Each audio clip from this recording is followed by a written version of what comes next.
ಏನ್ ಮಾಡ್ಕೊಡ್ಬೇಕು ಮೊಟ್ಟೆಲಿ? Egg rice ಮಾಡ್ಬೇಕಾ? ಕಡಿ.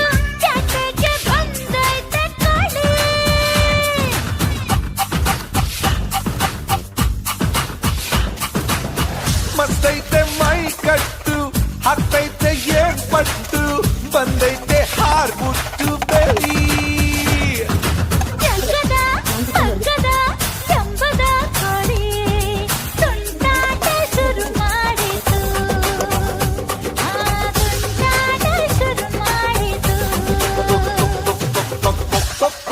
ಕೋಳಿ ಬಂತು